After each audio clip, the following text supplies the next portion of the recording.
Welcome, good morning. This is Talking Point on WSN, your content capital, broadcasting in HD. Sean Michael Small here. Last Talking Point of the week, folks.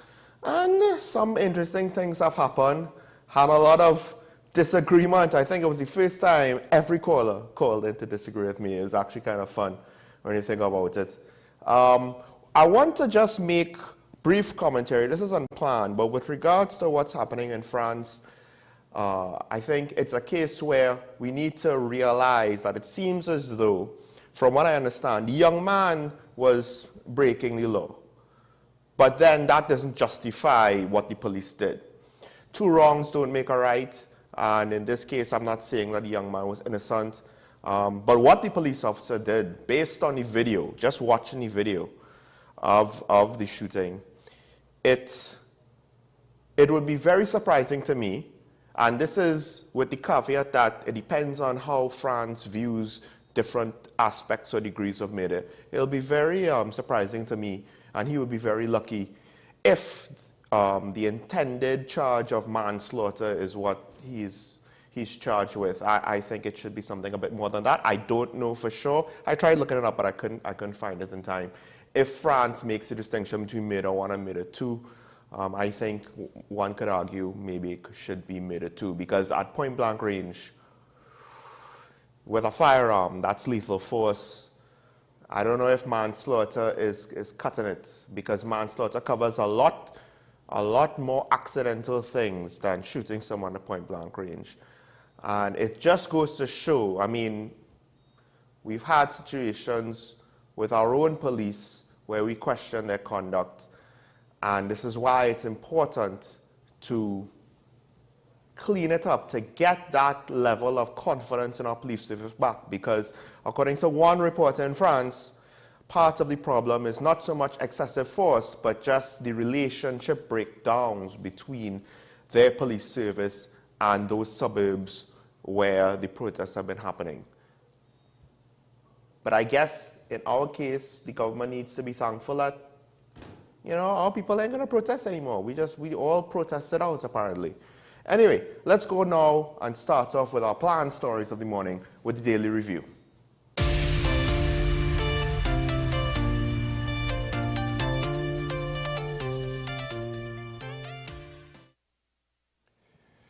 And the first thing I wanted to highlight, because I think there's two important sides to this, is the Prime Minister's recent public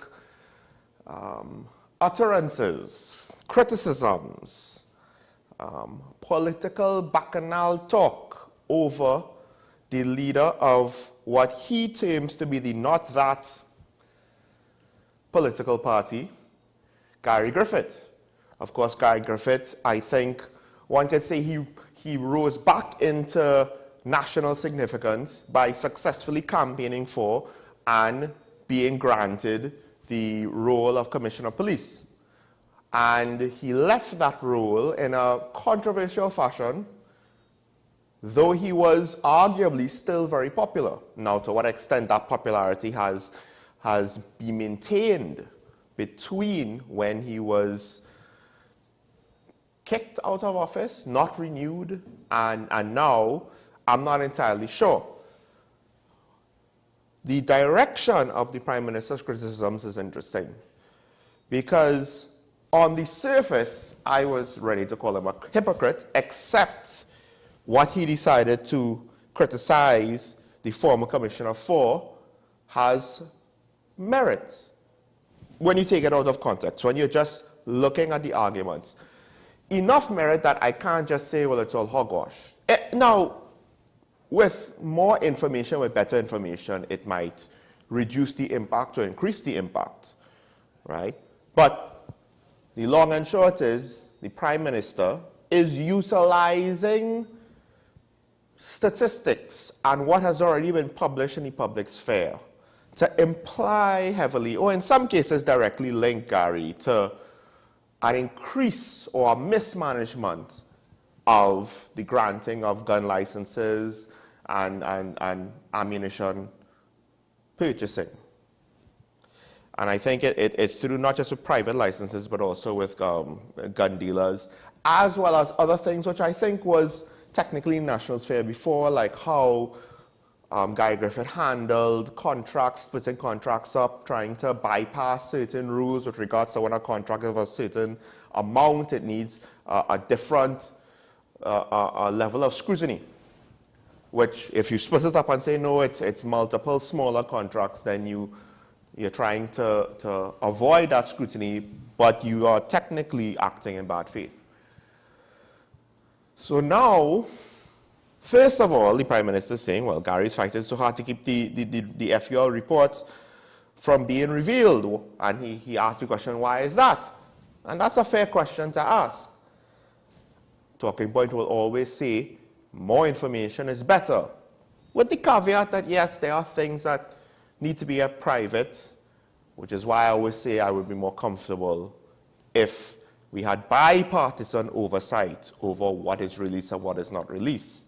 That is to say, the opposition party will be read in and included on the information so that at the very least they could say, well, we read it and this is the case. Granted, the way how politics are, you know, I'm being idealistic with that one.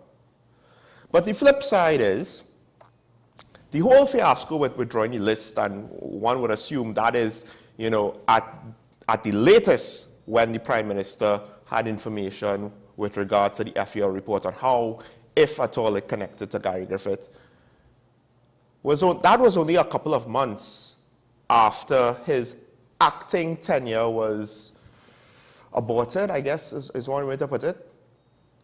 And up until that point, it seemed as though the government was aligning things to make sure that Gary Griffith could continue on as acting commissioner, and then, you know, while they go through the motions to re-up him for another term as commissioner.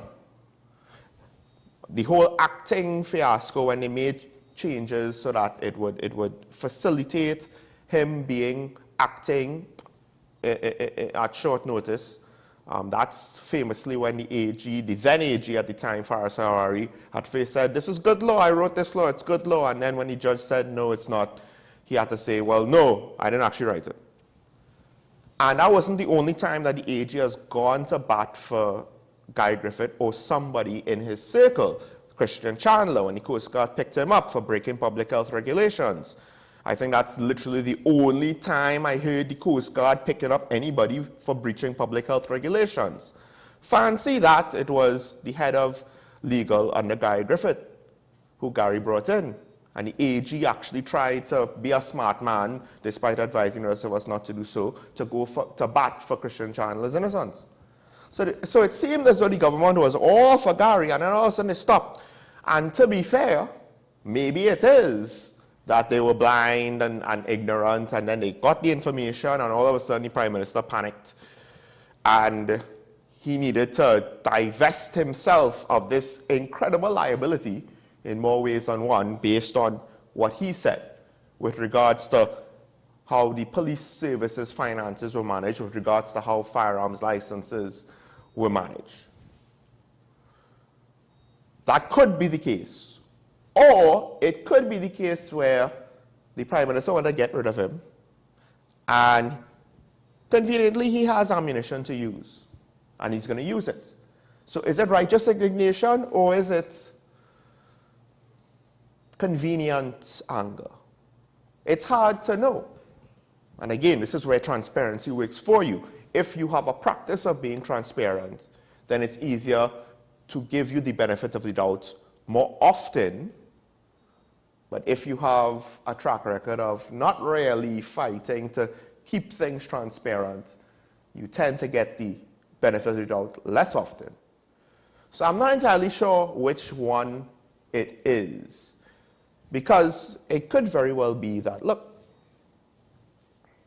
these things happened. Of course, there's implications that government people were also involved, so it could be another instance of two wrongs don't make a right. You know, to what extent is the Prime Minister editing the truth? That is to say, leaving stuff out. Or maybe he's not leaving anything out. And it's just, unfortunately, how we handle the situation at the beginning makes it difficult to trust him now speaking about it at this stage, you see? He should have just gone through the motions and disqualified him and moved on in life. And that's the caveat. Why didn't they just go through the motion? Because they did it the second time. What stopped them from just going through the process, his name reaching Parliament, and then they say no? It implies the government has something to hide. The political jockeying has so far allowed them to keep that hidden if there was anything. So it's interesting. It's interesting. And then, of course, there's the fact that I don't necessarily appreciate the level of language. I don't like it when the opposition does it. The Prime Minister and Minister Young also stooped that low. That's unfortunate, but that's secondary. Let's move on before we run out of time here. Quick updates. Some of y'all might have seen this already. The judge in the Trinidad and Tobago Revenue Authority case ultimately decided to step down.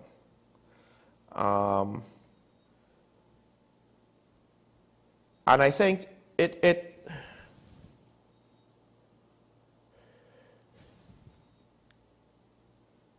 I'm very happy that she did, right? And I think it's the case where, at least for me, I'm not saying that she's going to be biased and her judgment is affected, right? I think it's the right thing to do because the possibility exists. And if there was a reasonable third party that could have cleared you to a reasonable degree, then maybe I, individual, might be willing to accept it. I don't know if the rest of the country would. But you can't clear yourself. So she decided to step down. I'm happy for that. This is not a case where it's proven that she's biased, or it's just the perception exists. And already, perception of the last story there colors everything. It's difficult to know who to trust. Do we trust the Prime Minister? Do we trust Gary? Because the perception is they both have been caught in saying nonsense or involved in nonsense. So, High Court Judge Betsy Ann Lambert Peterson, remove yourself from those accusations. That's all I could say about it. What people want to say to criticize her, I think, is it's taking it too far. We didn't reach that stage yet. She avoided the perception of a conflict of interest, and now let's move on. Last story. This one had me laughing a little bit. This one, I'm not going to lie, I found this somewhat hilarious. And that is both the NTA and the UNC is saying that because the Elections and Boundary Commission reported the participants in local government elections by first stating only the PNM has registered 141 candidates to contest 141 seats. And then they listed in alphabetical order the remaining parties. And the NTA and UNC saying, whoa, that's not right, that's bias. Because we combined have candidates contesting all the seats. But you're saying, well, the PNM is contesting all the seats, and then you're kind of listing us after. And they're saying it's biased because it's not true. We're contesting all the seats. The problem is they're not registered as a single entity. They're registered as separate parties. So on a technical level, I can understand, why am I going to now do the extra work to say, well, you know, but they're an alliance and blah, blah, blah, blah, blah. You could have registered under a joint name. More importantly, for me to inform people of your technically informal, for the purposes of the Electoral Boundaries Commission, it's informal. It's not official legally under the EBC. So for me to inform or speak as the EBC on your informal arrangement that has nothing to do with us, that you all didn't register with us, we're going out of our way to facilitate you, that is technically also, you could make accusations of bias there. But what seals the deal for me, and I hope I did not misread this in the article, but in the article, it was reported that the last local company election, they did the same thing. Except they said the PNM and the UNC were the only parties contesting all seats. And then they listed everybody else afterwards. So the precedent was set and they just continued the precedent. So, I mean, it's a technicality, but again, you can make an argument either way. And I just find by default, why is the EBC going to concern itself when you decided not to register as a single entity? So legally, you're not a single entity. And for the purposes of the election, as it was discussed in an article in another local daily newspaper, I can't remember which political scientist brought up the point, so forgive me. But with regard to the selection of aldermen and the way how that system works, it matters directly that you're two different political entities. And it gives the PNM a slight edge with aldermen. So, I mean, I just find the grasping at straws with this one is a waste of time. You're spending political capital for very little gain. But if it strikes a resonance with the public, then I don't know what to say. I don't know what to say, because there are bigger fish to fry than this little pipsqueak of an issue. Except you're undermining the EBC in a manner which I feel is totally unnecessary. But, you know, let's not worry about that. All right, let's take a break. When we come back, we're going to continue the most controversial topic from yesterday. It wasn't about the war in Iraq. With our usual Friday contributor, Janelle John Bates. Stay tuned on Talking Point on WSN, your content capital.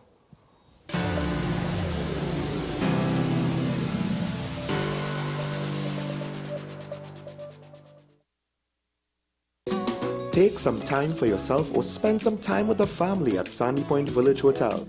Enjoy our various studio and suite apartments, self-contained with their own kitchenettes and Wi-Fi. We also have our famous 100-foot swimming pool and our beachfront restaurant, the Steak and Lobster Grill. And our location in Crown Point puts us near the center of activity, from the nylon pool to the local nightlife. Call us and make your reservations at 639-8533, 389-2378, or email us at sandypointvillagehotel@gmail.com. The issue, the continued rise in the price of flour and its impact on the cost of living in Trinidad and Tobago. How should we go about it? I want to ask you, what has been revealed to you about the state of vulnerability in the country because of this exercise and because of what we're going through? Is the government losing the war on the vaccine front? The discussion should revolve around the common good for the greatest number of people in Trinidad and Tobago. How do we inculcate a sense of respect and regard for people who may not be of your own political ilk or persuasion? The communities are now being used by political opportunists. So when the tables are turned, it's the same way. Okay, this has been 10 Questions. I'm Andy Johnson, and we'll see you next time. I am Rondell Donowa, attorney at law and host of Strictly Legal on WESN Content Capital. Strictly Legal is a legal program geared towards informing you, the public, of your legal rights, responsibilities, and remedies. So be viewing Thursdays, 10 a.m. to 10:30 a.m. Is it politics? What is it? Is it that nobody cares about sports? The kind of support that sport used to get in the past is no longer here. The thing is, taking a knee doesn't mean that that's the only thing you're doing now, Andy. Right. Taking a knee along with other stuff. Samantha, what are you looking forward to when you return home to Trinidad and Tobago after winning the title? Thank you very much for speaking it into existence. Is there no pressure on Nicholas Paul? It makes me more motivated to work hard and to go out there and rep the red, white and black. Why are we sending a team to the Winter Olympics? There are a number of Trinbagonians who are in the diaspora and have grown up in winter sport. It's an opportunity that the Trinidad and Tobago Olympic Committee will not close the door on. I also believe in the players that we have. Once you can motivate the players, you can get the best out of them.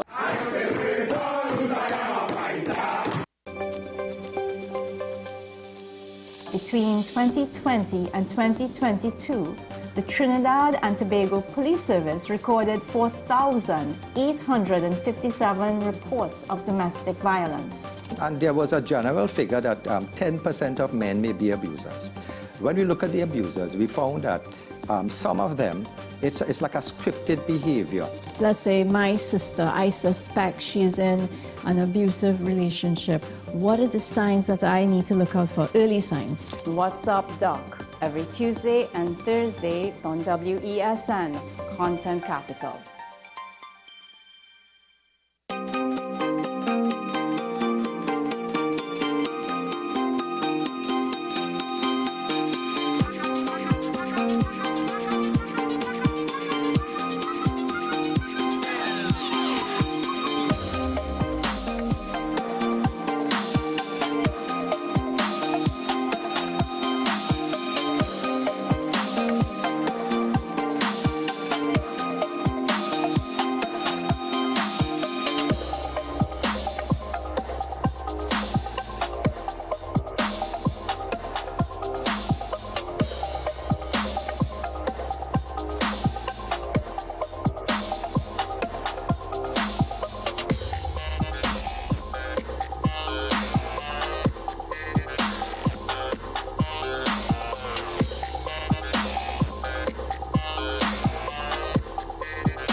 All right, welcome back to Talking Point, and we're going into the topic. We're going back to the topic where I had at least 3 or 4 callers disagree with me yesterday, and Janelle is now joining me on the set where I think, with regards to the specific case, she mostly disagrees with me, but with regards to certain principles, further long-term implications, I think we might agree. But good morning, everybody. Good morning, Sean. But Sean, first thing I noticed was your haircut. I know. I was actually surprised. I was supposed to say I regretted now. Yesterday morning, I was like, damn it, I should have had my hair for this moment. Is this your way of standing in solidarity with Trinity College? No. Okay. No. Freedom of Absolutely choice. not. Absolutely not. Yeah. I have heard all the arguments. I still, in my personal opinion, disagree. For the most part, with regard, because again, I keep saying with regards to graduation, I understand that this apparently was a long-term thing with some of these students. I'm not sure if we had clarity that they were punished throughout the school year over this. I think it's fair to assume that they were. Yes. Okay. So I spoke to someone. I wouldn't reveal my sources, but it's a senior official at this school who was telling me that it's not graduation day, they turn around, or even a week before graduation, they spoke to the students about this. Firstly, when you enter the school, you are informed about the dress code, which is basically short, neat, hair appropriate for school. That's generally what it says. It doesn't speak to any particular type of style. It just says your hair must be short, neat, and appropriate for school as devised by the college, and there are pictures showing what short, neat hair looks like and what is not appropriate. So you enter the school, you know that. And then throughout the year, apparently certain students, including the ones who got caught in the crossfire of this graduation issue, were warned. So they were told repeatedly, and I believe, well, I don't want to go as far as to say if some of them were already suspended about the issue, about the hair issue. So it's not something new, and they were taken by surprise and embarrassed. I would say they claim that they were embarrassed, but I might want to argue some of the embarrassment was of their own making because they knew this was going to happen.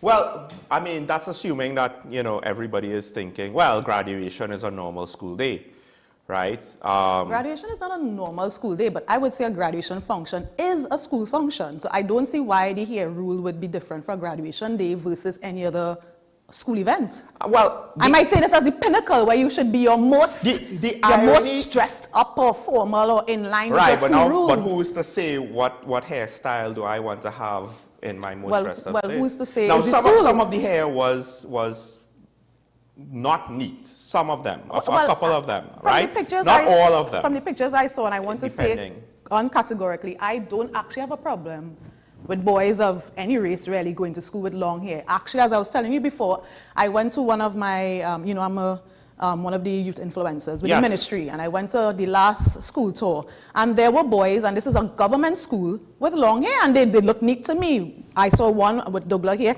in a ponytail long. I saw boys of African descent with plaits. So I don't have a problem per se with boys with long hair. I don't see how that really prevents them from learning once it's neat. But Trinity says short hair, right? But Trinity specifically says short hair, and Trinity is saying that their hair policy is actually based on the National Schools Code of Conduct. So which was surprising to me, because if the National Schools Code of Conduct speaks to short hair, then I'm wondering how come the schools that I have attended, the boys were allowing long hair, allowed long hair. So is it that we have relaxed these rules? You know? Part of the other question is it that Trinity just didn't get the memo if it was changed recently? Because I mean, I don't speaking to some of the guys in the office, I was told that no, dreads are allowed depending on how you wear it, but just based off of but locks, you see, Trinity, what they say. But most people can, and again, let me clarify. When I spoke to the official, they said that they do allow long hair for religious and health reasons. Okay. Right? So locks, most people tie in locks, especially if they're doing it at school, with a religious purpose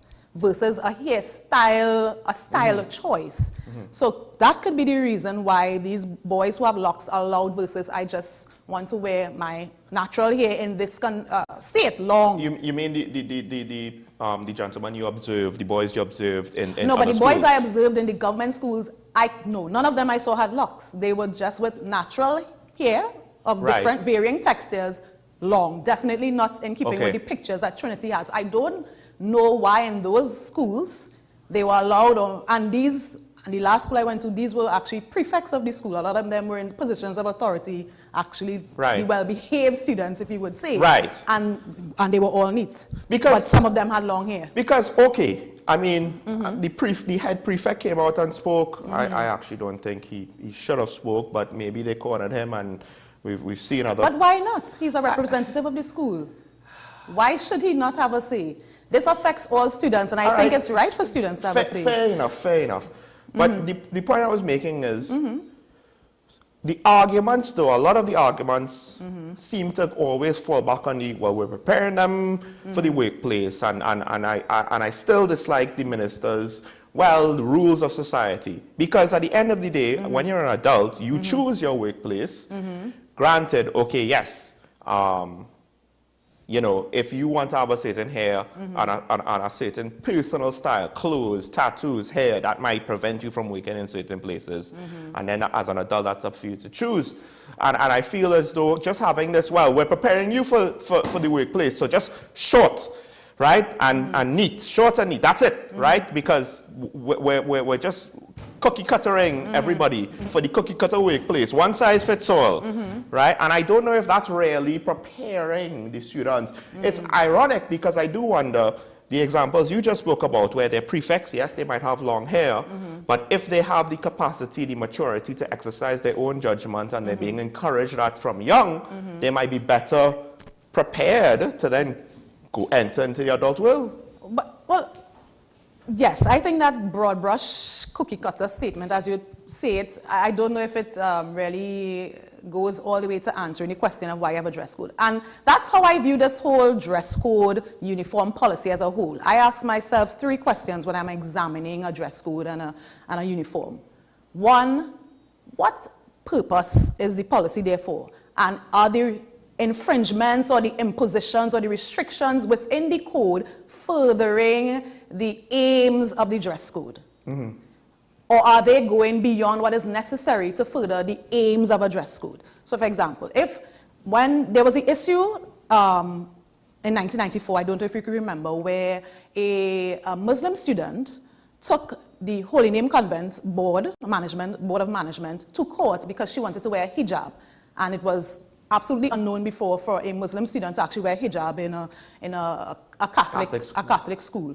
And I saw quoted in another case I was reading, the reasons that the school put forward for wanting to maintain the uniformity included a discipline issue, encouraging unity, family, discouraging outward appearances of wealth. So if you don't have a uniform, then people can wear whatever they want. So some people who can afford would wear brands versus others who can't. The uniformity and the family thing is we're all one unit. The uniform kind of brings us together in that sense, the discipline. So those were the reasons put forward for having dress codes in a school or uniform. Of course, you have the neatness argument as well, encouraging. So that's the whole purpose of a dress code or uniform in school. So the restrictions and impositions on here, does that assist with furthering the objectives of having a uniform? The other question I ask when I examine a uniform or dress code policy is an obvious one. Is it discriminatory? Right. If it's discriminatory, and we have the Equal Opportunities Act in Trinidad, which speaks to discrimination is where you treat one person less favorably than another in a situation which is materially same based on certain things, their race, their gender, and so forth. Again, if your code is discriminatory or the policies therein, then it has to change. And the last thing I reflect on is, is your dress code or your policies, the contents thereof, is it suitable in our cultural context of Trinidad and Tobago? Because again, we have, in Trinidad, we always promote this, wear a suit, long clothes. We are in a tropical climate. And this really bothers me when we look at dress codes for clients entering state departments or government offices. Right. Why are these dress codes about can't wear sleeve and must be pants down to the ground? How is that suitable in a Caribbean context? So those are the three questions I always ask. Are your requirements furthering your aims and objectives? Is it discriminatory? And is it suitable in our cultural context, or are we just carrying on colonial relics? Because the Chief Secretary, one of the things that he did, which I think ultimately was a net positive, was getting rid of the, well, you need to have a certain dress just to enter I applauded him. I thought that was a good start. I was really like, yes. And I think the key is sometimes sometimes we take a solution to a problem, but the solution is not necessarily actually solving the problem. It's just kind of covering it up. The problem is you don't want people to be like walking around very, very disheveled and potentially, well, they're further extremes, right? Of course, you don't want somebody disheveled and lewd and obscene. Right, but that doesn't mean that it has to be long pants over short pants. Or they prohibit people that have, distressed jeans. How does me coming into a government office with distressed jeans really affect the workers or the function of the department? I don't see it. I remember going to a government department in Tobago wearing very nice jeans, not distressed, professional jeans, heels, a kind of sort of silk top, but it had what we call like cap sleeves with delicate lace. So they weren't like full sleeves, they just covered like a caplet, if you will. And somebody subjectively said and the security guard kind of stopped me at first, and she's like, make sure your shoulders are covered. So I just stood there and just sort of tugged it a little, and she allowed me in. And I thought, what was the point? It's a beautiful top, covered, and professional looking, but for lace caplets. And how does that? That's the thing, like, because that happened to my mom once as well. Yeah. It just, your shoulders need to be covered. Like, that's it. And when you think about it, it's, to what extent now is that necessary? We're in a tropical climate, so she's not going to be, walking around in that sort of wardrobe. Back to the school uniforms. One of the interesting things, I have an odd appreciation for that whole, well, we don't want people to wear whatever they want, so you see the wealth disparity. Because I actually think that might have come from the past, especially when a lot of the prestige schools were definitely about rich people's schools or had that, maybe that image, and you could have, the disparity might have been even further pronounced, I guess, or could have been an even greater cause of issues for some of the students. Sure. So I appreciate the history, and I think it's still to some extent applicable, but I do kind of wonder if it is important or significant enough, at least with regards to that aspect, to hold on to. The uniformity aspect as well, I kind of understand that, because then what it does is everybody's presented the same way, so you don't have preconceived notions. The flip side to that is you kind of have to learn to deal with your preconceived notions and get rid of them quick, because in society, people aren't presented the same way. So I don't know what the right thing is. I mean, there's also presenting the image of the institution, and this applies to both school and workplace. Workplaces, because then we have why do we have dress codes in a workplace? Again, it's because particular workplaces want you to project a particular image for their business. That's one of the reasons for having a dress code. I mean, lawyers, we have a dress code. There are restrictions or descriptions of how we should appear. We must wear dark colors, sober colors, black, gray. In magistrate's court, they might allow a little brown and navy blue, but generally it's supposed to be black and gray. Women, the shoes can't be strappy, your toes can't be out, so it has to be basically a full shoe. The jewelry cannot be loud. So lawyers have restrictions too. So I don't, as I said, I don't have a problem per se with a dress code, but the dress code for lawyers doesn't go as far as saying, well, it does say neat hairstyle. It doesn't say for men if it has to be long or short. I can't recall such a restriction for the men. So, you know, dress codes are there, and I felt when I was looking at the news, they were asking people, do they agree with the dress code? And some people were like, no, individuality, people should be able to express themselves how they want, and that is not realistic, because you are representing an institution.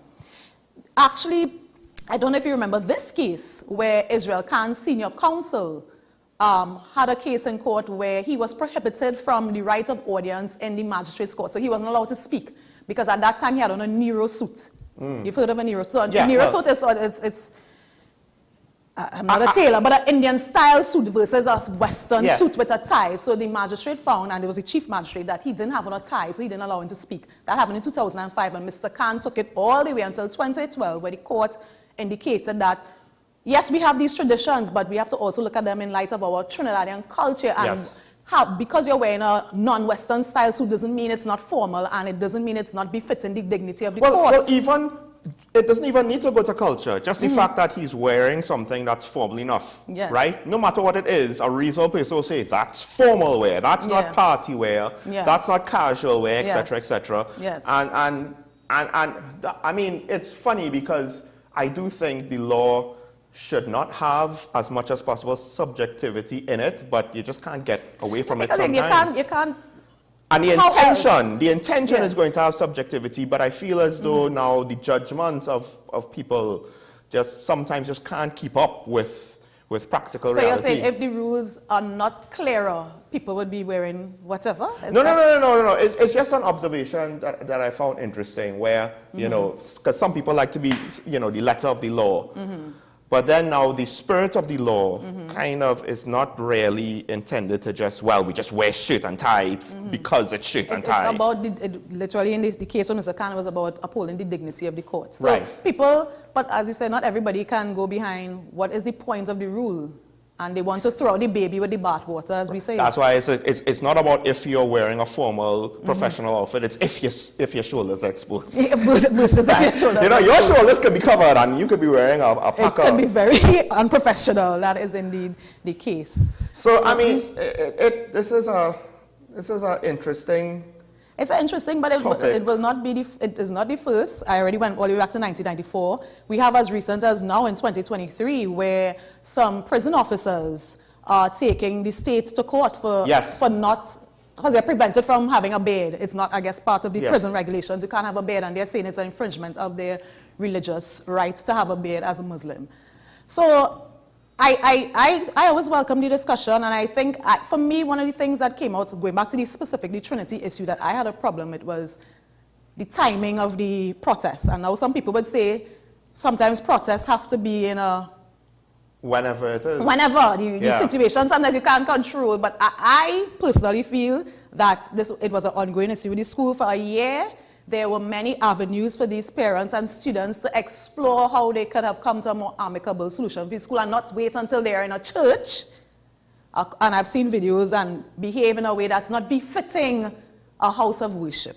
So that's all I would have wished would have happened before. Maybe they could have brought it to the social media before, and we could have had that discussion before, and we would not have reached where we reached last week. I think most people just assume. I don't think people would even like consider its graduation and they're going to enforce the rules, because at least when I was going to school, and I'm trying to remember specifically for my 4 and 5 graduation, if anybody had plaits or cane rows or whatever, right? You know, there was actually in school I attended, which is a denominational girls' school. We had restrictions on what we can wear to grad. The dance, in Form 5, we could have only worn pastel colors. That's how far it was. Okay, and that's ridiculous. I'm watching some graduation pics now, and I'm like, What the girls were wearing, we could never have worn those things. Well, I feel sorry for you, right? But like I think that that was also a time when neurosuits were getting popular among young people, and the thing is, with regards to hair especially, at least in my class, in my school, I think for the most part, you know, who's going to grow their hair just for graduation, right? Because you have school, you know, leading up to it.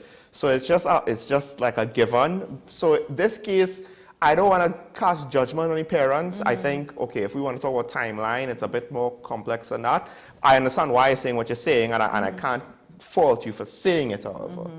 So do we get rid of school uniforms, I think, ultimately, or what do we adjust about it? Because I don't know, I appreciate the benefits of it, but I also feel as though it rubs me the wrong way sometimes in a way. The hair part in particular? Just in general. Uniforms? Just in general. Or dress codes?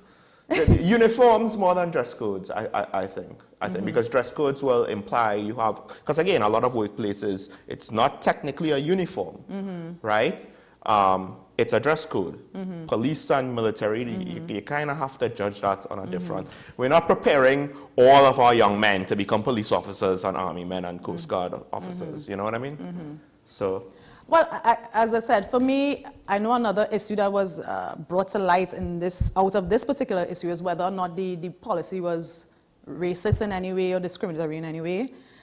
I don't think so. I know most people probably disagree with me, because if the policy just said short and neat and without specifying a particular hairstyle, because in America in 2019 they actually passed what is called the Crown Act, and it actually stands for, if I could get the name of what it stands for, because it's a beautiful thing, it stands for creating a respectful and open world for natural hair.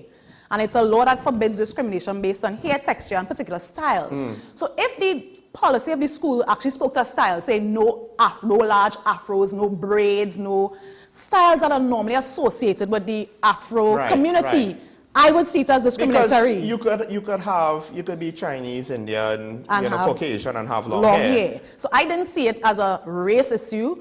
Most people saying they're seen as a race issue or even a getting rid of colonial mindset issue. I could probably see more of that, meaning former colonial traditions must be short hair. Now everybody, different hair textures, want to have long hair. I've seen men on Instagram with hair down to their butts. Which again, I don't see the problem with it once it's neat. But I don't necessarily see the Trinity school issue as a race or a race issue per se. I don't see it as that. I don't see it as that either. I see it more as more in line with the colonial idea, or the concept of why are we holding on to those rules? What was the basis of the rules? And is that rule serving its purpose now in the year 2023? Well, look, we have to end it there. We're gone a bit over time, but folks, it's actually interesting because the last topic I want to speak to speaks about a similar issue in a foreign land that was revealed recently, also in the education system. But Janelle, I believe that's it. You have to go. This is where I say goodbye. This is where you say goodbye. Duty calls. Busy young professional lawyer. Big job, folks, big job. Unfortunately, anyway, let me not say that. So we'll be back right after this. Janelle, thanks for joining once again and looking forward to next week. Next week, God willing. Okay. Talking Point, we'll resume after this.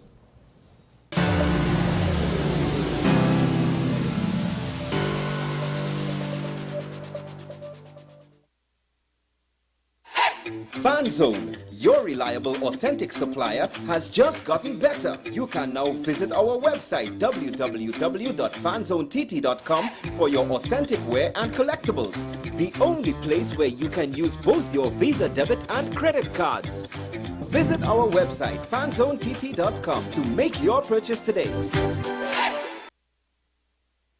The best for your baby is at thebesttoys.com. From the best strollers, car seats, baby carriers, high chairs, booster seats, rockers, jumpers and bouncers, walkers, baby blankets, feeding accessories, bathtubs. Visit us in-store at Forces Flagship McLean. Shop online now at thebesttoys.com. Order via call or WhatsApp at 332-BABY. And remember, we have the best toys at the best prices.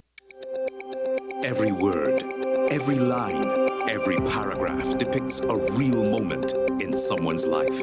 A father, a sister, a mother, a brother.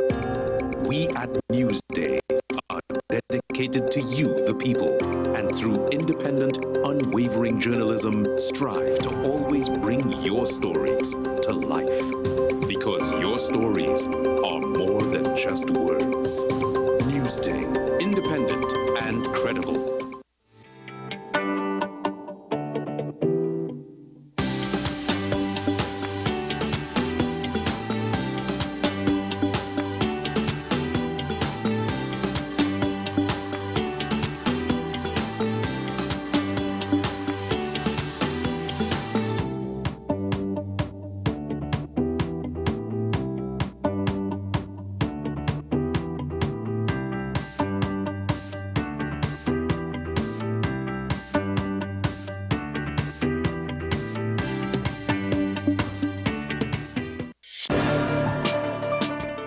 People really want to know, what about me? Where do I fit?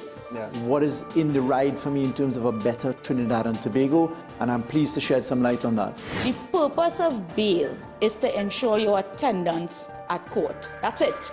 It is not punitive. It is not rehabilitative. We, the police officers, we are professional, and we are here for whenever the survivor is ready to come forward. We have the right to private and family life, the right to religious freedoms and beliefs and thoughts and expression. But these rights are not absolute. Certain rights can be limited. The law is to govern the whole. It's for all of us in public.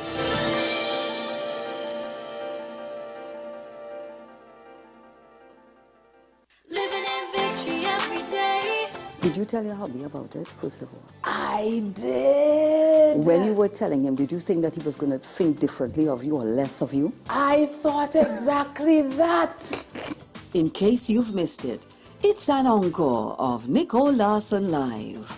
Relive some of the riveting experiences of everyday people who candidly shared with me their stories, life challenges, stories of hope, and eventual victories. Because he is not like man, because he is the God. It is a promise that we can hold on to.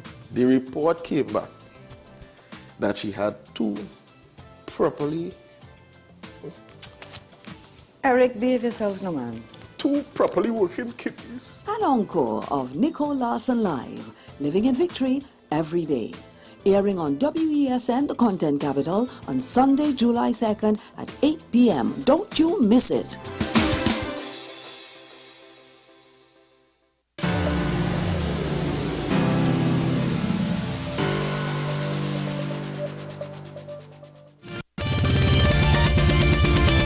Major breaking news out of the Supreme Court. In a blockbuster opinion, the court outlawed affirmative action in college admissions. That means that universities can no longer consider race when looking at applications. It was a 6-3 decision written by Chief Justice John Roberts, and that ruling overturned almost 50 years of precedent. Now, universities and colleges are scrambling to revisit and revise their existing practices and policies. NBC News correspondent Julia Ainsley joins us now from just outside the Supreme Court there in Washington.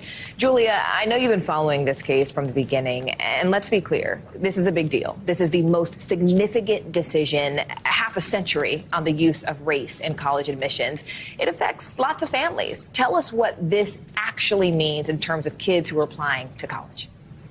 Yeah, you're right. Well, it's a huge decision. Affirmative action as we know it has ended. That means for college applicants, they will no longer be applying to a college where the college sees on a piece of paper their race. Now, what Justice Roberts did say in his majority opinion, though, was that they should feel free, applicants should feel free to talk about how race has impacted their lives. He says if it has been a matter of, if it has been discrimination, inspiration, or otherwise, if that's how they found their courage, if that's what made them who they are, they should be able to talk about that on their college application.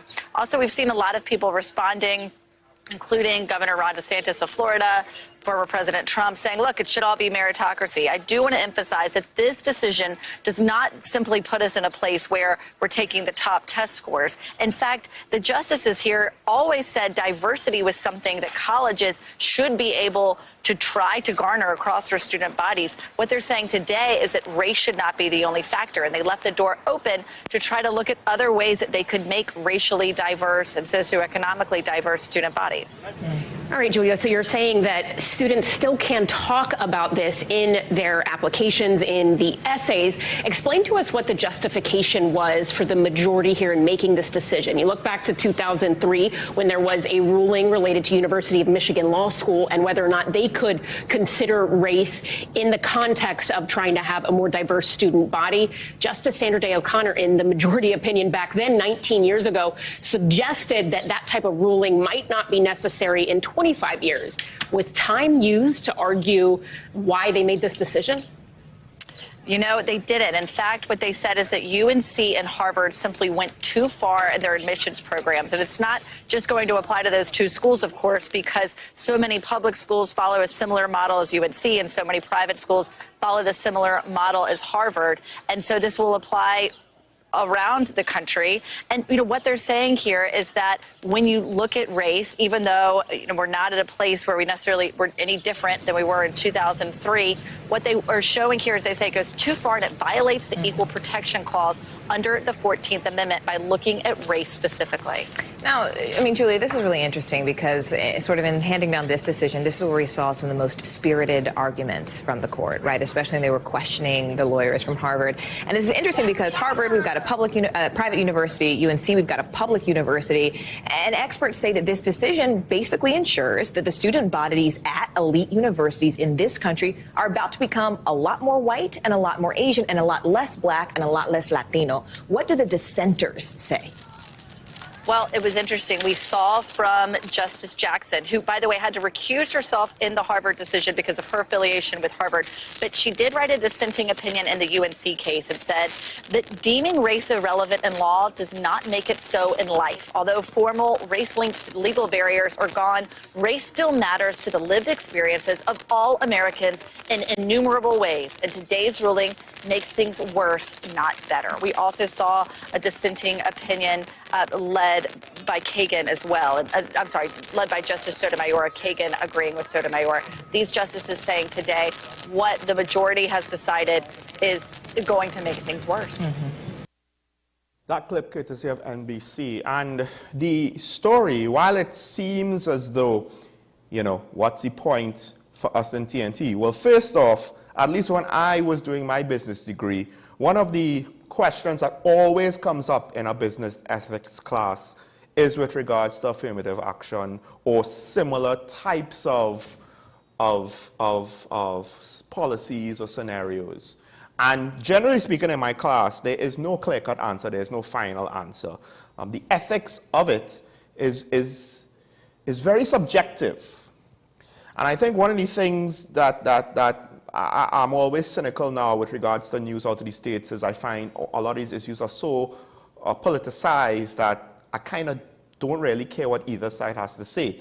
In this situation, though, I think ultimately, I don't know if this is the best thing that they could have done. I think this is probably in the right direction, but to what degree, maybe a much smaller change would have been better.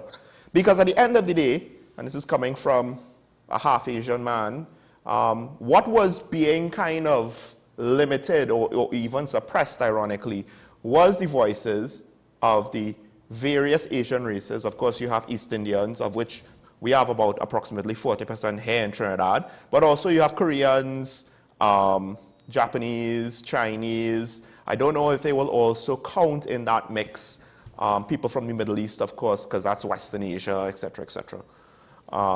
And they were technically being discriminated against by this policy. Now, ironically, for Trinidad and Tobago students, this policy potentially is good news for half of the population and bad news for the other half. But to what extent now was it necessary? Because I do wonder at what point will that topic of affirmative action enter into the TNT debate on race? The long and short is, with regards to this example, a lot of the issues about why it was argued to have affirmative action policies with college admissions boil down to socioeconomic disadvantages, which technically speaking, are not tied to race, but the policies didn't care about any non-black, non-Hispanic, non-Native American students who had socioeconomic disadvantages. They only cared about certain races. And therein lies the hidden, subtle danger of the activists. Because a lot of these arguments come from activists. They don't necessarily come from intellectuals. If they have some of these degrees that activists have, are degrees that they give themselves or they give each other. What does it say that, you know, you have social and economic disadvantages, but we're not going to consider other races with those disadvantages. We're only going to consider yours to pull people out. And there are other situations like this where when you listen to how some people in the States speak, some liberals, they're basically saying, well, no, you of race X, you can't do it on your own. And you probably never will be able to do it on your own. And we can't help you to improve the education opportunities for you to get you there on your own. We have to give you an artificial boost. And then you go to these colleges, and are you prepared and ready and able to keep up with the work, because you technically were behind. That's why your grades weren't up. For socioeconomic reasons, I think, which is fair. But then we should treat with that. Why can't the grades compete? We'll figure out a way to get them up there. But they're not. They're looking for the quick fix. And in the long run, I don't know if that's really going to work. I saw a Wall Street Journal, a case study that uses a lot of correlation to say otherwise, which I found very, very iffy. So I just hope that if this ever comes down to here, we will be a bit more careful, because the states, I think their debate is very sloppy for the most part. All right, we have to take a break. News and hours. Next, when we come back, we have phone lines where you could call in and disagree with me some more and tell me what I got wrong. Stay tuned to Talking Point on WSN, your content capital.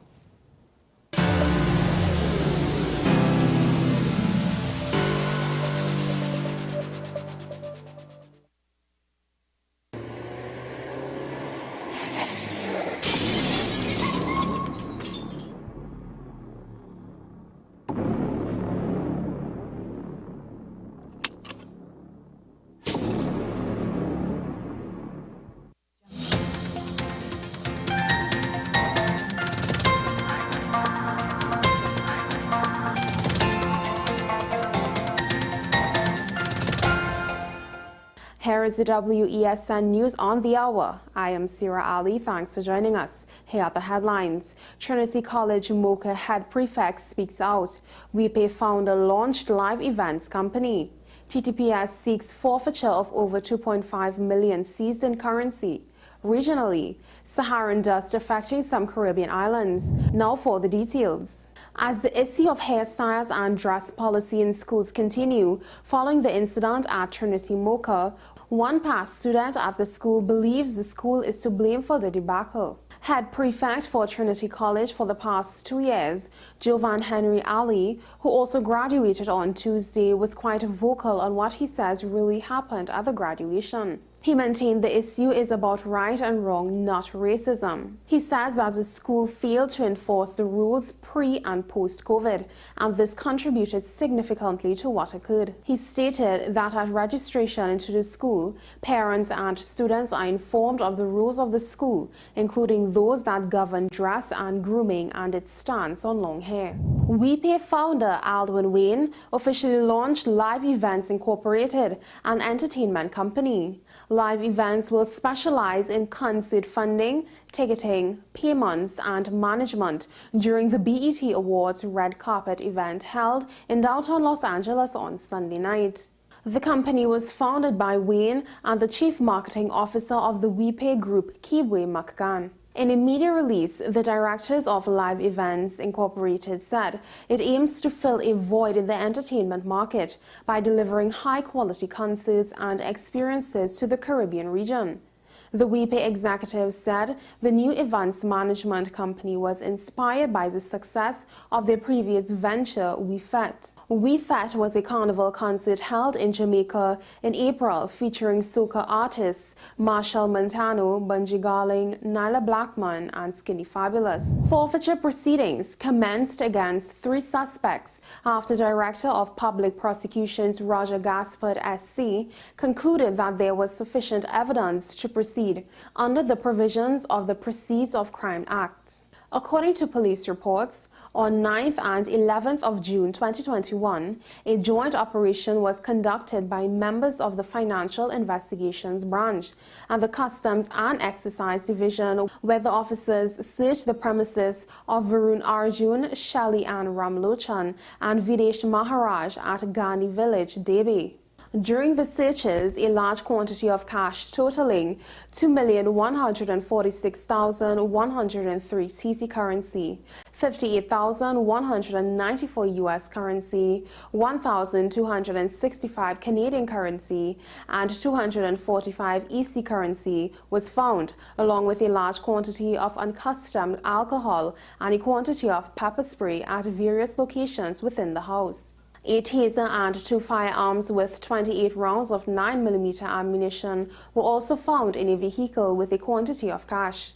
Shelly Ann Ramlochan was charged with possession of firearms for the purpose of trafficking, possession of ammunition, and possession of a prohibited weapon on June 13, 2021 by PC Woodley of the FBI. Videsh Maharaj was charged with possession of prohibited weapons for the purpose of trafficking in relation to the pepper spray on June 13, 2023.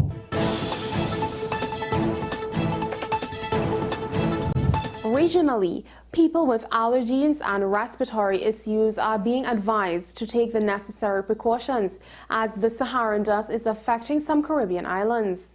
The Antigua and Barbuda Meteorological Services, in its latest air quality update, says from Wednesday night until Monday for Antigua and Barbuda, the air quality is down to moderate levels as a result of particulate matters 2.5 and 10, associated with a fresh surge in the Saharan dust. The threat of health problems is expected to be elevated for mainly unusually sensitive people, such as asthmatics, and could potentially cause them limited health impacts. Well, that's news to the hour on WESN. I am Sira Ali. Thanks for watching.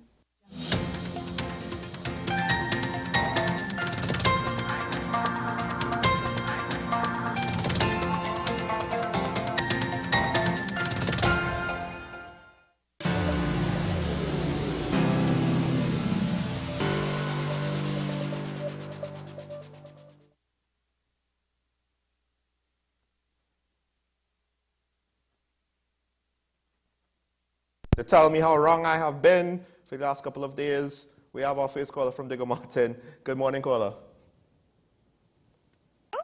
Morning. Oh, hi, Sean. Good morning. Hi, long morning. time.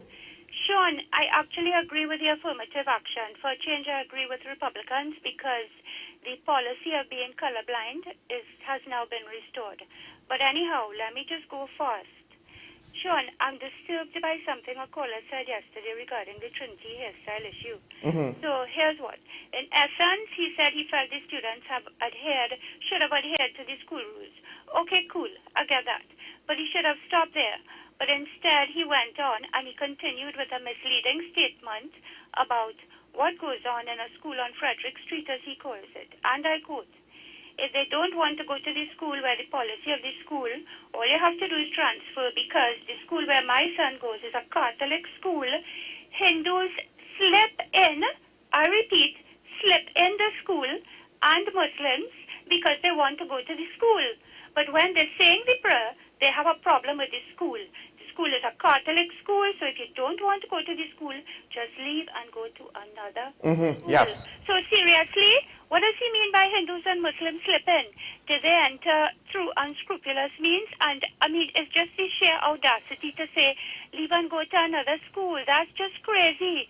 So for the record, I just want to say 3 things. 1, the school does not refuse admission to any student who has attained the requisite marks. Right. 2, I know this school very well, and I've never heard a Hindu or Muslim student say he has a problem with prayers, for the past 60 years, non-Catholic students have never been forced to attend RK or Mass. They've never been given an ultimatum because they usually go to agriculture or in the library, horticulture. So for him to say leave and go to another school, that is just out of place. And finally, he should pay attention to the boys who are receiving the scholarships every year and the open and national, who are the doctors, lawyers, engineers, and judges, because many of those scholars are the same Hindus and Muslims. Thanks. Goodbye. Thank you, caller. Now, to be fair, you're opening up with that comment, and I'm not going to debate the point, because obviously the results are what the results are. But that comment opens up a whole bigger can of worms, which ironically will lead us back to some extent to the affirmative action situation in the States. So I don't want to go there. I will say this, colorblind, yes, I ascribed to the whole colorblind situation. I ascribe to Morgan Freeman's philosophy. You know, racism will end when we don't talk about it. You know, black history is American history. Why there's no Jewish History Month? So things like that. It might not be popular. I'll comment with regards to, but what you said about non-Catholics in prestige Catholic schools, I know for a fact that you're correct, because I saw my fellow non-Catholic classmates, it wasn't a big deal, they just didn't participate in Catholic activities. We have a caller from Port of Spain. Good morning. Good morning to you. Morning. Okay, I just want to follow up on this last caller regarding the comments from the person from Piddy Valley, I think it was. And I want to refer to a comment he made some time ago when the pundit was talking about people's home invasions, and he pundit was identifying a certain type of person. And this person, this same caller that time, jumped on the bandwagon, right, and criticized the pundit for referring only to Andrea Barrett when that had happened. Because his reference was there was another girl from Santa Cruz who was killed, but the pundit never referred to him, to her. He referred only to Andrea Barrett. And this hypocrite, and I use this word, hypocrite, could not remember the name of the person from Santa Cruz, but he criticized the pundit for using Andrea Barrett. Andrea Barrett is a household name, sir. Okay? Thank you very much. Thank you, caller. It's interesting that you remember that. I can't remember that. Of course, you know, because I have to deal with all the information, prepping the next show, etc., etc. I will say this, though. I also was critical of the pundit, but I didn't necessarily voice the same criticisms as the caller. So, you know, but to be fair to the caller, at the end of the day, I disagreed generally with the pundit's approach. I found it was not the best way to get his point across, and how he said it specifically, he set himself up to be perceived in a certain negative manner. But I appreciate what you just said there. But we have a call on the line from Dabidi. Good morning. Hi, pleasant morning. Morning. Three things I want to talk about.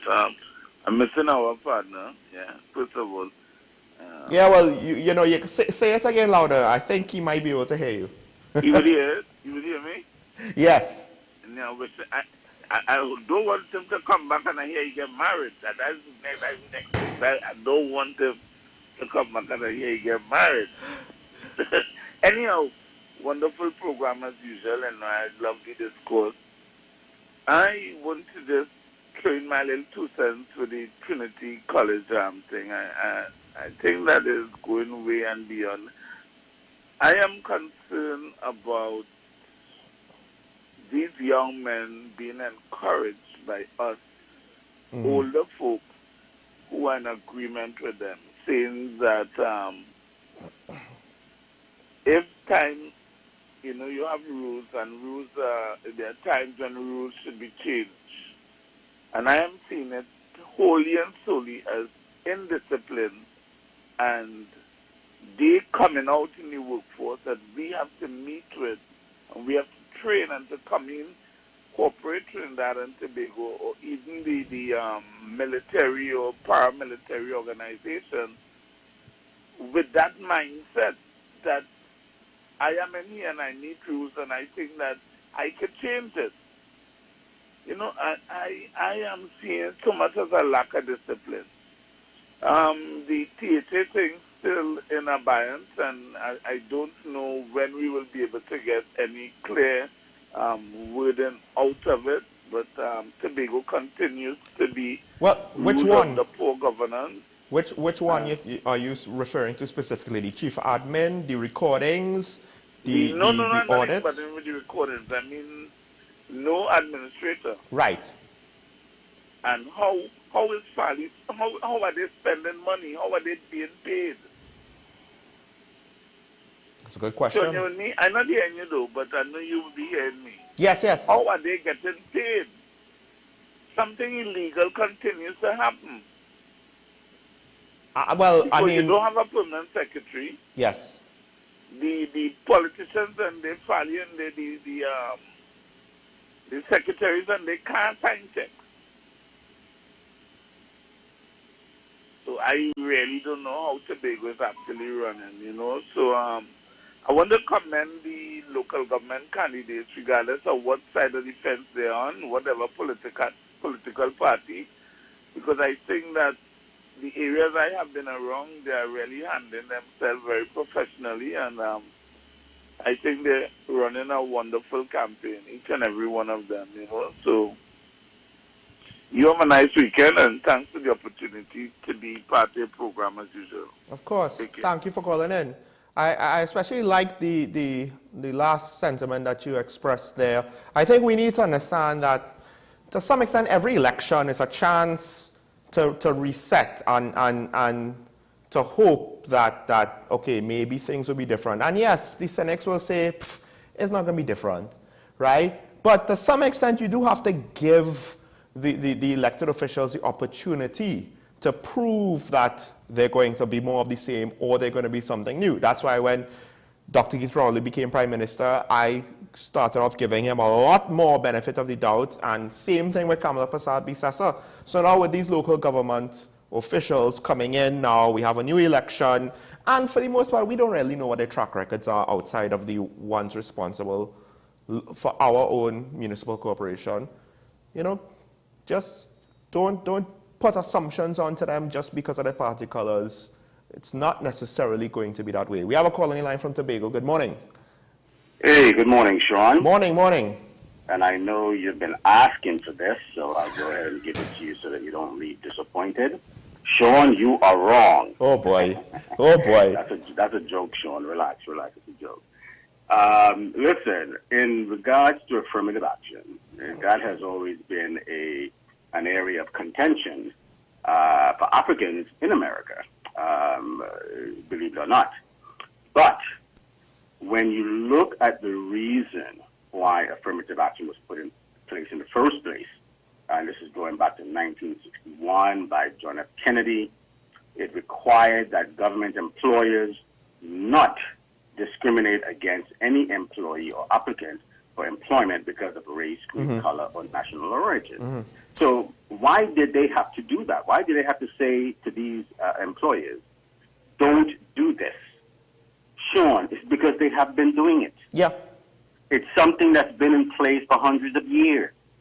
And what this act was seeking to do was to sort of reverse the damage that was done by particularly Africans being excluded from opportunities that were preferentially given to white males, because women were also excluded. So women also benefited from affirmative action.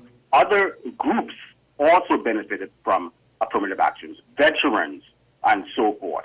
You know, all of those groups that are considered minorities, because in the United States, the white male, not white people, the white male was considered the majority, so that even the white female had to fight for her rights. So just the feminist movement and women's rights movement and so forth, equal pay and so forth, for equal work and so on and so forth, all of that came about because women, particularly white women, were saying, look, we're working just as hard as our white men, and we're not making the money they're making. Well, so affirmative action seek to address all of these. So this is why applications now contain, such as college applications, job applications, contain what is your race, where you're from, what's your nationality, What is your sex? Consider this though. I can't remember if it was Harvard or if it was a different Ivy League school, but there was one Ivy League school where I believe one of the senior people in the school was reported to have said that if they didn't consider race in applications, it's not white students that would have been benefiting, it's that there would have been too many Asian students, which is something and I'm not ascribing a malicious intent or any sort of motivation. I'm just saying that they did not want to basically be a university with only Asian students. So as much as the NBC reporter said they'll see more white students in the top levels of schools,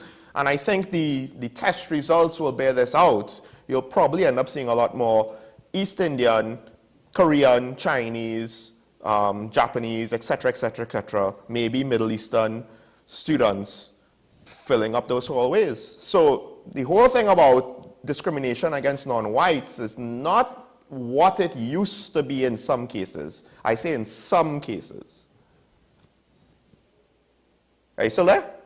Yes, I'm listening to you, Sean. That's more or less it. Because again, affirmative action, I don't know if a blanket, broad brush to say get rid of it all. I even said at the top of it, I'm not too sure if this was taking it too far. Maybe something less might have been more appropriate. But the principle of meritocracy and colorblind judgment is technically what we're aiming for. Because what happens now, Sean, and I'll be brief, what happens now is that things will now go back to the way they were. Because now, I can now read an application, Sean, and based on your name, based on your last name, your surname, and so forth, I could determine to a relatively successful degree as to whether you're white, whether you're Asian, whether you're black, whether you're this or you're that. Yeah. I can tell that by the area that you come from in most places. If you tell me that you live in a certain, yes, trust me. I'm not saying that it's 100%. But the universities wanted. I can now read an application. Yeah. And without those other markers on there, I could, with a relative success, I could determine your race. No, well, and you don't have to tell me your race. I could determine your race based on what is on that application, other demographics that's on that application. Right, but thank you, Sean. Thank you. Just note, you also can include your experience with regards to race in your essay. But I think the key point is universities want to keep it. Universities want to keep it. It's just that certain parents, certain non-white parents, started to, or non-white students started to get seriously up in arms with it. I wonder if it was detrimental to Asian students more so than white students. But that, I don't have numbers for that, so I don't know. We have a caller from San Fernando. Good morning. Yeah, morning, Sean. Morning. I see your chin still looking good today, man. Yeah, I mean, you know, I was, the doc applied some ice from yesterday, the swelling went down. Great. Going back to the topic from yesterday when Janelle was there, Janelle kind of put it in perspective a little more. Mm-hmm. However, remember I said, and I still maintain, is that the nominational boards need to sit down with the Ministry of Education that is responsible for the state schools and trash this out. And this is because I didn't want to expand, but you see that national dress code in schools, mm-hmm. I knew about that. That has been there for years. And this feeds back, Sean, into the issue of parents not being more active within the schools and the PTAs. Remember we had a discussion before? Yeah, that's a good point. If it is that was happening, that those things would have been easily worked out. It goes back to these parents who do not attend the requisite PTA meetings and understand what's happening with the children. Caller, I will just caution you to say it is a reasonable speculation to make. We don't know for sure if that's the case, but it's a reasonable speculation to make. Well, that point. But one other thing I have to say to you, see that gentleman from CivilNet? Yeah. Hit it on the nail on the head. And back to what you're saying about more Asians and stuff, mm-hmm. Sean, they're going to deal with that as well. Because the intention is, you see, just like how they eroded they started to erode voting rights in the U.S. for the black community, or the African American community. But caller, don't we need IDs in TNT to vote? Don't we need to be registered to vote in TNT? You're breaking up, Shana. I really can't hear you. Don't we need IDs to vote in TNT?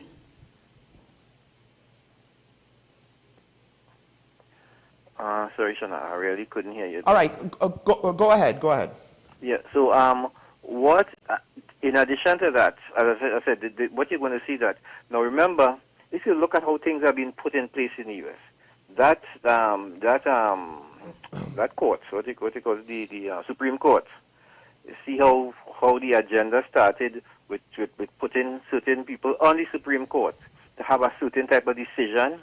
America is rolling down the hill and rolling backward, because this thing about white supremacy in America has now moved from under the surface and going back to where it used to be prior to Kennedy and in the 60s, and going back that way.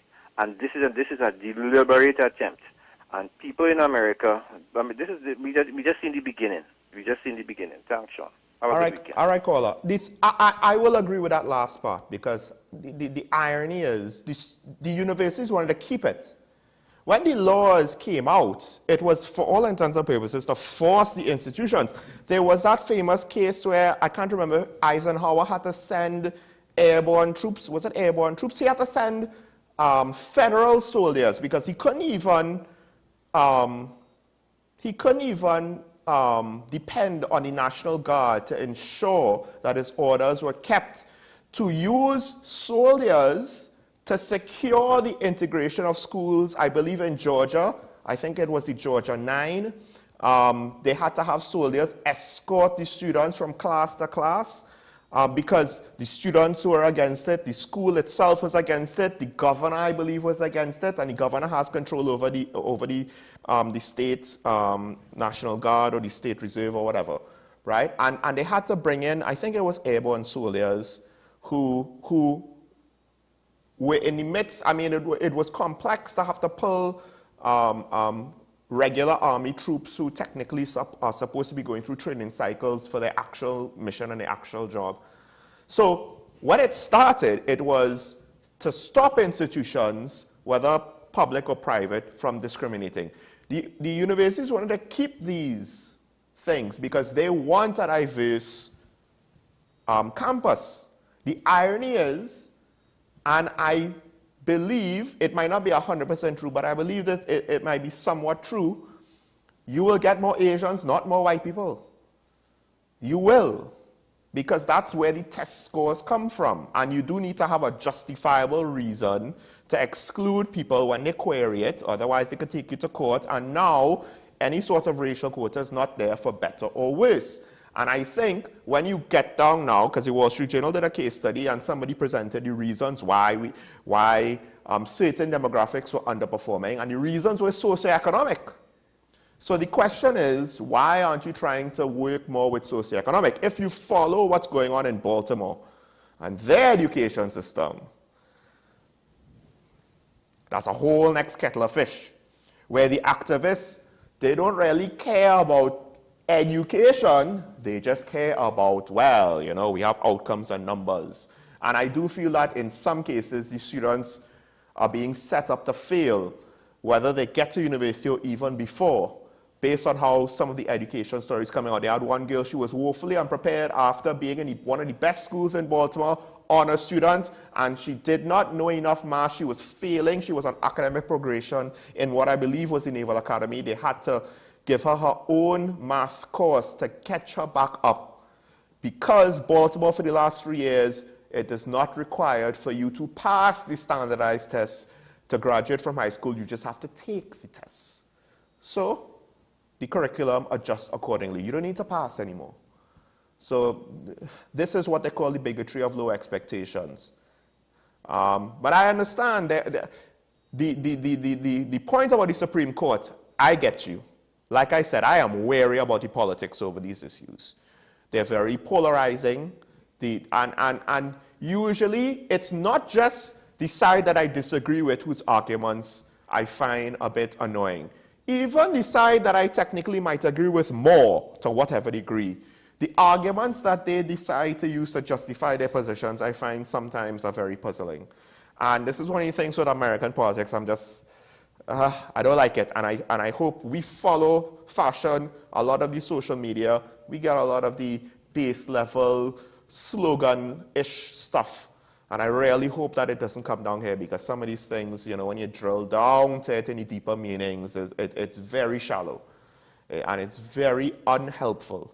But race relations in the States is an ever-evolving thing. It's not what it was. If there's one thing that I hope y'all could listen to me on, whether or not the affirmative action ruling is good or bad, the race relations dynamic is very different to what it was. It's very different. There was something else that I wanted to comment on. I believe the caller from Pitty Valley spoke about. Oh, I will just say this to wrap up. I will acknowledge that I was wrong in some respects with regards to my commentary on Trinity College. And I was unfair to the college, because if this was a long-term discipline issue, well then, c'est la vie, right? And it goes back to what Janelle was saying about the parents and what the caller from Pitty Valley was saying about the parents, which I believe is reasonable statements that they made. I still don't like that graduation was used as a disciplinary tool, because I don't know to what extent is it really going to teach. But there is this wider question now about, well, not just uniforms, but how we educate our students in non-academic ways. Because one of the questions I have now is, if your rule enforcement is so bad in Trinity that it's going to go on over the course of a year, I think for the most part, you know, you kind of feel this one last attempt is not going to make things better and get these students to respect the rules of whatever authority they're under, so that they could better integrate in different aspects of society. I think the problem is a bit more complex and wider in scope than we might understand. And is it default to the students, default to the parents, default to the school? I don't know. I just know that the education system in this country is in a mess, right? So good luck to the young men who just graduated. Hopefully this is not a sign of bad things to come for them in their journey in life. I hope and pray for you. I hope and pray for all of you as the world turns and a new day comes and TNT has to band together or fall apart. It's up to us. Local government elections coming up in about 6 weeks. Participate. You'll like yourself for it.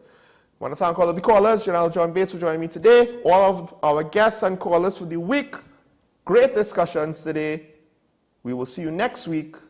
Enjoy your weekend. Make it great. Goodbye.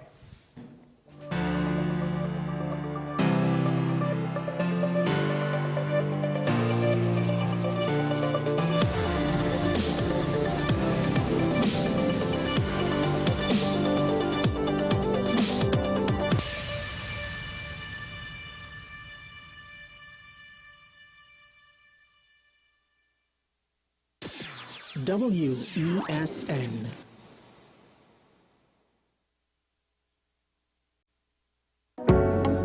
I'm Andre L. Batiste, and you're watching WESN, the content capital.